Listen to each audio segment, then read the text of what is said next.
अ, पिछले वीडियो में हम लोग देख रहे थे इतिहास की जो 12th की बुक थी उसके पहले चैप्टर को देख रहे थे, जिसमें हड़प्पा सभ्यता और पुरातत्व को संबंधित करके उसके हम लोग अध्ययन कर रहे थे। तो पिछले वीडियो में हम लोगों ने देखा कि पुरातत्व क्या है और हड़प्पा सभ्यता के किस नगर की खोज किसने की, किस ईस्वी में इसकी खोज हुई, वो नगर कहाँ से प्राप्त हुआ, उसने वो नगर किस नदी के किनारे बसा हुआ था, वगैरह वगैरह। ये सब हम लोग देख लिए। उसको आप लोग नोट कर लेना, अपने कॉपी में लिख लेना। इसके अलावा हम लोगों ने देखा कि किस वैज्ञानिक के आधार पर हड़प्पा का काल निर्धारण किस तरह से किया गया, ये भी क्वेश्चन आता है आपका ऑब्जेक्टिव में, इसको भी कर लेना। फिर हम लोगों ने देखा कार्बन 14 की विधि। अब जो है हम लोग आगे ये देखेंगे कि हड़प्पा सभ्यता चूंकि एक नगरीय सभ्यता थी, तो इसके किस नगर से किस खास चीज़ की प्राप्ति हुई, जो उस खास चीज़ के लिए वो नगर जाना जाता है। तो उसको हम लोग देखेंगे। एक बार आप लोग बुक में देखना और उसको नोट भी करते जाना। देखिए, हड़प्पा नगरों से प्राप्त वस्तुएं, मतलब किस नगर से किस वस्तु की प्राप्ति हुई। तो कुछ खास नगर हैं जिसके बारे में हम लोग को देखना है। इसमें मोहनजोदड़ो को खास तौर पर पढ़ना है, हड़प्पा को पढ़ना है, चंदहुदड़ो को पढ़ना है, लोथड़ और कालीबंगा और बनावली को। तो जब हम हड़प्पा की बात मोहनजोदड़ो की बात करते हैं तो मोहनजोदड़ो शब्द का अर्थ क्या होता है। मोहनजोदड़ो जो है वो एक सिंधी भाषा का शब्द है जिसका अर्थ होता है मृतकों का टीला। मोहनजोदड़ो से जो वस्तु प्राप्त हुई है वो है मुहरें। यहाँ से सबसे ज़्यादा मुहरें प्राप्त हुई है, इसलिए मैंने इसको अंडरलाइन किया है। आप लोग इसको कॉपी में नोट कर लेना। 1398 मुहरें। एक पुजारी का सिर जिसकी पिक्चर दिखाना चाहूँगी। देखिए ये पूरा पुजारी का सिर जो मोहनजोदड़ो से प्राप्त हुआ है। इसके बाद देखिए मोम के सांचे, फिर है कांसे की नर्तकी, इसका भी पिक हो सकता है। ये भी जो है वो मोहनजोदड़ो से प्राप्त हुआ है। इसके अलावा हम देखते हैं सभागार, यानी कि एक बहुत बड़ा विशाल भवन प्राप्त हुआ जिसको कि सभागार मान रहे हैं खोजकर्ता। सीप का पैमाना, सीप बनाने का पैमाना, सूती कपड़े के अवशेष यहाँ से मिले हैं जिसके आधार पर पता चला कि यहाँ के लोगों को वस्त्र निर्माण की कला का ज्ञान था। फिर है पानी का जहाज। पानी का जहाज मिलने का तात्पर्य ये लगाया गया कि यहाँ के लोगों का व्यापार बहुत स्ट्रॉन्ग था और ये लोग विदेशियों के साथ भी व्यापार करते थे, और चूंकि उनका व्यापार जल मार्ग द्वारा होता है इस बात का प्रमाण था यहाँ से पानी का जहाज मिलना। फिर है हाथी का कपाल, शिलाजीत, गाड़ी के पहिए का मिलना भी एक क्रांतिकारी खोज थी जिसके तहत ये पता लगाया गया कि यहाँ जो है परिवहन के साधनों में किन किन साधनों का उपयोग किया जाता था और यहाँ के परिवहन की स्थिति क्या थी। फिर है मेसोपोटामिया की मुहरें। एक और इम्पॉर्टेंट चीज़ है, मेसोपोटामिया की मुहरें जो यहाँ से प्राप्त हुई है ये भी इस बात पर बहुत ज़्यादा बल देती है कि हड़प्पा सभ्यता के लोगों का विदेशियों के साथ व्यापार था, क्योंकि जो मुहरें मेसोपोटामिया की सभ्यता की हैं वो मुहरें अगर हड़प्पा सभ्यता में मिल रही है, इसका तात्पर्य यह है कि दोनों के बीच में व्यापार था और दोनों के बीच का व्यापार के आधार पर ही दोनों की मुहरें एक जगह से दूसरे जगह मिली।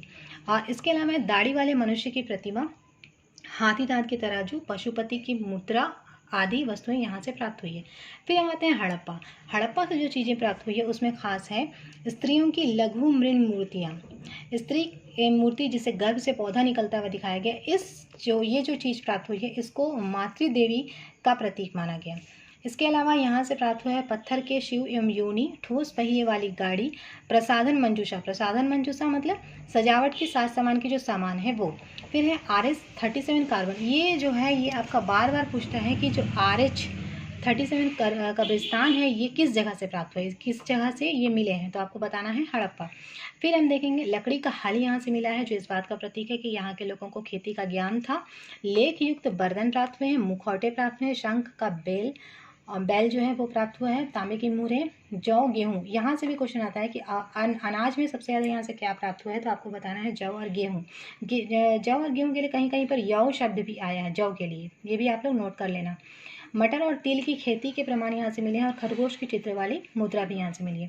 चनहुदड़ो से बहुत इंपॉर्टेंट चीज़ यहाँ से मिला है मनके बनाने का कारखाना। ये सवाल बार बार पूछता है कि मनके बनाने का कारखाना का अवशेष हड़प्पा सभ्यता के किस नगर से मिला, आपको आंसर देना है चनहुदड़ो। इसके अलावा श्वान, पीतल का बतख, लिपस्टिक, तराजू, बैलगाड़ी। लोथल से क्या मिला है, लोथल से फारस की मुहरें मिली। देखिए ये भी व्यापारिक विदेशी व्यापार का प्रमाण है। इसके अलावा धान और बाजरे की खेती के प्रमाण मिले हैं, आटा पीसने वाली चक्की यहाँ से मिली है, हाथी दांत का पैमाना यहाँ से मिला है, मनकों का कारखाना यहाँ से मिला है, दोनों जगह से। फिर है कुत्ते की मूर्ति, बकरी की हड्डियाँ, तीन युगल सावधान, ये भी क्वेश्चन बार बार पूछता है कि युगल सावधान या तीन युगल सावधान कहाँ से मिला है। और लोथल से एक और इम्पॉर्टेंट चीज़ है गोदी यानी बंदरगाह। लोथल चूँकि गुजरात से मिला है, जब मैंने आपको नगर और ये दिखाया था उस समय आप लोगों ने नोट किया होगा कि जो लोथल है वो कहाँ से मिला है, गुजरात से। और गुजरात चूँकि एक तटीय क्षेत्र है इसलिए वहाँ पर बंदरगाह के रूप में ये मिला है और वहाँ से शायद इनका विदेशी व्यापार होता होगा। तो ये भी क्वेश्चन आपसे बार बार पूछेगा। अब हम देखते हैं कालीबंगा। कालीबंगा से अग्निकुंड, ये क्वेश्चन पूछता है कि अग्निकुंड कहाँ से प्राप्त हुआ, आपको बताना है कालीबंगा। फिर है बेलनाकार मुहरें, अलंकृत फर्श, तांबे की बैल की मूर्ति, लकड़ी की नाली, नक्काशीदार ईंटें, मस्तिष्क शोध की बीमारी वाला कपाल। सोचिए, मस्तिष्क शोध की बीमारी वाला कपाल यहाँ से मिलने का तात्पर्य क्या है कि यहाँ के लोग शल्य कला में बहुत ज़्यादा निपुण थे। मतलब मृत मनुष्य की खोपड़ी को लेकर उसको खोलना और उसके आधार पर परीक्षण करके ये पता लगाना कि उस समय भी मस्तिष्क से जुड़ी बीमारियाँ थी और बीमारियों का पता कैसे लगाया जाता है वो, तो ये बहुत बड़ी बात है। फिर हम देखते हैं कि हल से जुते हुए खेत के साक्ष्य मिले हैं और भूकंप के प्राचीनतम प्रमाण भी मिले हैं। बनावली में हम आते हैं तो बनावली से जो चीज़ें मिली है वो है चक्राकार अंगूठियाँ, नाक और कान की बालियाँ, मछली पकड़ने का कांटा और मिट्टी के बने खिलौने, ये चीज़ें यहाँ से मिले। तो ये क्वेश्चन बार बार पूछता है, कुछ चीज़ों के नाम दे देगा और पूछेगा कि ये चीज़ें कहाँ से प्राप्त हुई, हड़प्पा सभ्यता के किस स्थल से, तो आपको बताना है स्थलों के नाम। इसके बाद चूँकि हम लोगों ने यहाँ ये भी देखा है कि यहाँ के लोगों का विदेशी व्यापार भी होता था, तो विदेशी व्यापार के बाद जब हम करते हैं तो ये सारी जो चीज़ें हैं ये पूछेगा आपको कि किस स्थान से किस चीज़ का व्यापार होता था। बहुत बार ये क्वेश्चन आता है। जैसे सोना, हड़प्पा सभ्यता के लोगों को सोना कहाँ से मिलता था, तो हड़प्पा सभ्यता के लोगों को सोना मिलता था अफगानिस्तान, फारस, दक्षिण भारत, जिसकी कोलार की खान। चांदी ईरान और अफगानिस्तान से। तांबा बलूचिस्तान, अरब खेतड़ी जो कि राजस्थान में है। फिर है लाजवर्द नील रत्न, वो बदख्शां अफगानिस्तान में। सीसा ईरान अफगानिस्तान में। सेलखड़ी बलूचिस्तान राजस्थान, इसको आप अपनी कॉपी में नोट कर लेना, ठीक है। सुलेमानी पत्थर सौराष्ट्र पश्चिमी भारत। नीलमणि महाराष्ट्र। अलाबास्टर बलूचिस्तान। शंख और कौड़ियाँ सौराष्ट्र दक्षिण भारत। हो गया। ये जो है बहुत ही ज़्यादा इम्पॉर्टेंट है इसलिए इसको मैंने बताया, इसको आप लोग अच्छे से नोट कर लेना। अब हम लोग नेक्स्ट वीडियो में देखेंगे